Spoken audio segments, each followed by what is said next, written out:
Welcome back the Bihar news. चलिए देखते हैं बिहार की 15 फटाफट बड़ी खबरों को। इससे पहले आप बिहार के किस जिले, किस शहर और किस गांव से देख रहे हैं हमें कमेंट बॉक्स में जरूर बताएं। साथ ही बिहार की डेली खबरों से अपडेट रहने के लिए हमारे चैनल को सब्सक्राइब कर बेल आइकन को दबाना न भूलें। बिहार निकाय चुनाव पुराने आरक्षण के तहत होगा, सीएम नीतीश कुमार ने बताया। सरकार के दावे में कितना है दम। बिहार के मुख्यमंत्री नीतीश कुमार ने नगर निकाय चुनाव पर रोक लगने के बाद अति पिछड़ों को आरक्षण देने के विवाद पर अपनी प्रतिक्रिया दी है। साथ ही मीडिया के सवालों का जवाब देते हुए सीएम ने भाजपा पर पलटवार किया है और बीजेपी के लगाए आरोपों को बेबुनियाद बताया। इसके अलावा मुख्यमंत्री ने दावा किया है कि आरक्षण को लेकर बिहार सरकार ने जो कदम उठाया था और सीटों को आरक्षित करने का सुझाव निर्वाचन आयोग को भेजा था वो अवैध नहीं था।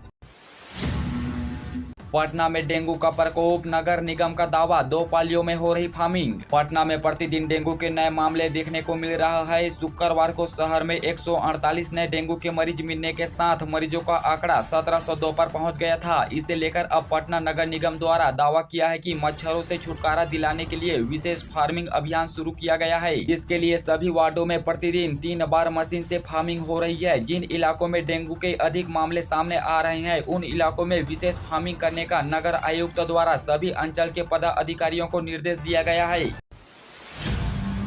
बीपीएससी ने जारी किया डेट, 22 और 28 अक्टूबर को होगी परीक्षा। बीपीएससी परियोजना प्रबंधक के मेंस परीक्षा का डेट जारी कर दिया है। यह परीक्षा 22 और 28 अक्टूबर को आयोजित की जाएगी। यह परीक्षा 2 शिफ्ट में होगी। पहला शिफ्ट में परीक्षा 9:30 से लेकर 12:30 तक होगा और दूसरे शिफ्ट में परीक्षा का आयोजन 2 बजे से 5 बजे तक किया जाएगा। पहला दिन शनिवार को सामान्य हिंदी और ऑप्शन सब्जेक्ट की परीक्षा होगी। इसके अलावा ऑप्शन सब्जेक्ट का चयन अभ्यर्थी द्वारा प्रारंभिक परीक्षा में ऑनलाइन आवेदन के समय किया जा चुका है। अभ्यर्थी मुख्य परीक्षा में चयनित ऑप्शन सब्जेक्ट में परिवर्तन कर सकते हैं।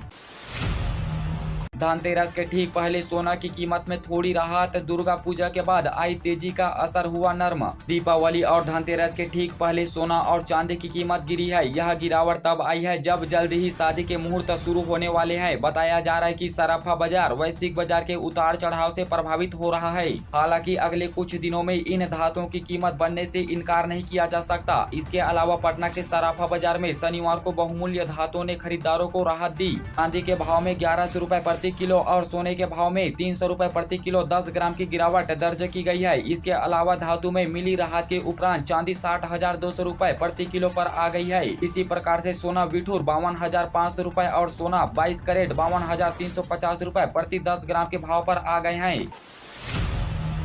जगनंद की नाराजगी पर तेजस्वी यादव का बड़ा बयान, लालू परिवार के खिलाफ भाजपा का अगला प्लान भी बताया। जमीन के बदले नौकरी घोटाले के मामले में शुक्रवार को केंद्रीय अन्वेषण ब्यूरो ने पूर्व रेल मंत्री लालू प्रसाद यादव और राबड़ी देवी समेत 14 अन्य के खिलाफ आरोप पत्र दाखिल किया था। इस मामले को लेकर शनिवार को राजद सुप्रीमो लालू के बेटे व बिहार के डिप्टी सीएम तेजस्वी यादव ने भारतीय जनता पार्टी को आड़े हाथों लिया। मीडिया के सामने बातचीत में तेजस्वी यादव ने कहा कि बीजेपी को पता है कि वह महागठबंधन के आगे टिक नहीं पाएगी, इसीलिए भाजपा जांच एजेंसियों को सहारा ले रही है। इस दौरान तेजस्वी ने राजद प्रदेश अध्यक्ष जगन्नाथ सिंह की नाराजगी और पूर्व कानून मंत्री कार्तिक सिंह की वायरल तस्वीर पर भी प्रतिक्रिया दी।